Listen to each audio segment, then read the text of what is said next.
Bonjour tout le monde. On a reçu nos boîtes de feux d'artifice. On en a 6 boîtes, donc 48 pièces. Et puis là, je suis en train de les déballer juste pour vérifier avec la liste d'envoi si tout est là, parce qu'il y a eu des substitutions, parce qu'il y a des pièces qui étaient manquantes, qui étaient sold out, fait qu'il y a eu des remplacements. Puis je suis en train de déballer ça pour regarder. Puis peut-être je vais prendre un petit 2 minutes pour vous montrer un peu de quoi ça a l'air. Ça, c'est ce qu'on appelle un gâteau. Un gâteau, c'est quoi? C'est que c'est une pièce carrée où il y a une multitude de tubes. Par exemple, ici, ce que ça dit, c'est qu'il y a 16 coups. Ça va donner aussi une description de ce qu'il y a comme effet. Ça, c'est pas très évident à lire. C'est plus sur vidéo qu'on peut se déterminer qu'est-ce qu'on veut avoir. Mais c'est pour montrer ici que chaque rond que vous avez ici, c'est un tube. Dans le tube, il y a le propulseur. Ensuite, il y a la boule qui va éclater, qui va faire les effets par la suite. Puis ici, on a la mèche d'allumage qui est protégée par un petit morceau d'aluminium. Donc, quand on est prêt, on installe ça. Ce qui est important, c'est de ne pas l'installer sur une surface dure, parce qu'en dessous, ici, c'est évidemment la base où il y a la mèche de la détonation. Donc, il faut s'assurer qu'il soit assis. Moi, je mets un genre de plywood sur le gazon pour être sûr que ça parte par en haut et non que la propulsion puisse être allée par en bas. Donc, quand on est prêt, on fait juste enlever cette protection-là. On se trouve à avoir la mèche d'allumage qui est verte. La mèche d'allumage, elle va partir, puis elle va s'en aller jusqu'en bas, puis elle va allumer le premier tube. Puis ensuite, il y a des mèches qui se connectent d'un à l'autre.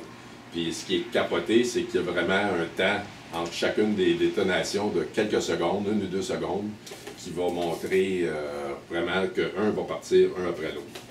Idéalement, il faut découper le papier qui est sur le dessus ici. On voit qu'il y a un papier d'aluminium en dessous. C'est principalement pour protéger de l'humidité. Parce que si on n'enlève pas ça, bien évidemment, quand ça va détonner, il va y avoir des petits papiers qui vont traîner partout. C'est ce que j'ai pas fait l'année passée. J'ai eu des papiers pendant tout l'été. Je les ramassais encore quand j'ai ramassé les feuilles au mois d'octobre. Donc, je vais essayer cette année d'être un petit peu plus discipliné. Puis, il y a d'autres formats qui sont comme celui-ci. Lui s'appelle le Tropical Thunder. Ça donne une idée quand on regarde sur l'emballage, qu'est-ce qu'on va voir dans les airs là, de la détonation. On voit qu'il y a une base en bois ici. Et ce qui est important, c'est vraiment de pouvoir l'accoter, venir mettre quelque chose par-dessus eux autres. Ils disent de l'enterrer à moitié dans le sable. Évidemment, c'est mis pour la grande précaution. Moi, ce que je fais, c'est que je prends des sacs de terre, puis je viens les accoter comme ça, un à côté de l'autre, pour que les feux puissent être bien solides, parce qu'on ne veut pas que c'est une explosion qui puisse canter puis s'en aller sur le côté, pour ensuite s'en aller partout après. C'est vraiment ça qui est la sécurité maximum. Puis ici, ce qu'on peut voir, c'est qu'on a un peu un résumé de ce qu'on a. On a 7 coups. Ça dure à peu près 20 secondes. Ici, vous avez le niveau de bruit. Là, on a 5 barres. Ça veut dire que c'est loud. C'est dans le maximum. Et puis ensuite, on a la hauteur du tir, c'est 40 mètres. 40 mètres, c'est comme 120, 125 pieds. C'est quand même une bonne hauteur. Puis si on veut aller voir sur la vidéo, c'est quoi, on prend notre téléphone et on peut le scanner. Ce qui est drôle souvent, c'est que il y a des noms assez weird qui sont donnés, comme celui-là s'appelle le Widowmaker, avec une image qui n'a pas rapport. Je me suis tout le temps demandé, moi, c'est qui fait le brainstorming pour trouver les noms. Parce qu'il y a des affaires qui sont vraiment comme bizarres, avec des petits comiques comme ça, Boots and Boots. Puis c'est bien difficile à imaginer comment est-ce qu'ils peuvent arriver avec des noms comme ça, qui ont des noms qui n'ont absolument pas rapport avec ce qu'on va voir. Comme lui, on voit ici qu'il y a 36 coups, ça dure 45 secondes, c'est pas trop bruyant, et puis ça monte à peu près à 35 mètres. Donc ça donne une description de ce que... Puis quand on voit une boîte qui est orientée comme ça, c'est que lui, il est fait en angle comme ça. Donc les feux vont tirer en éventail en s'en allant de même. Fait qu'ils vont, soit qu'ils sont tirés les 4 ou 5 ensemble, puis qu'ils vont monter tout d'un coup comme ça, puis qu'ils vont éclater, ou qu'ils vont aller en alternance. Ça, c'est un peu la surprise qu'on découvre quand on fait le tir. Donc ça donne une idée de quoi ça a l'air. les différentes pièces. Là, je suis en train de faire l'inventaire, puis un petit peu plus tard, ben, je vais déterminer ça va être quoi qui va commencer, puis ça va être quelles pièces qui vont terminer pour donner l'effet de satisfaction, de dire wow, le wow factor. Entre le début puis la fin, c'est pas mal toutes des pièces pas équivalentes, mais assez exceptionnelles. Donc, l'ordre, je ne me borderai pas trop. Je veux juste figurer, ça va être quoi les 3 premiers, pour pas commencer avec les trois big, puis terminer après ça avec ceux que je trouve le plus spectaculaires. Ce qui est intéressant cette année, c'est que j'ai acheté des pièces où c'est extrêmement coloré.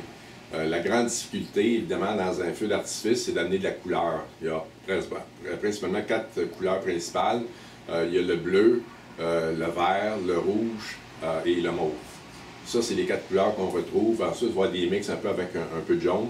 Mais c'est quand on a des pièces qui valent plus cher, c'est qu'il y a plus de ces couleurs-là. Sinon, c'est un blanc avec une étoile ou des genres de flamèches ou de traînées blancs, c'est assez ordinaire.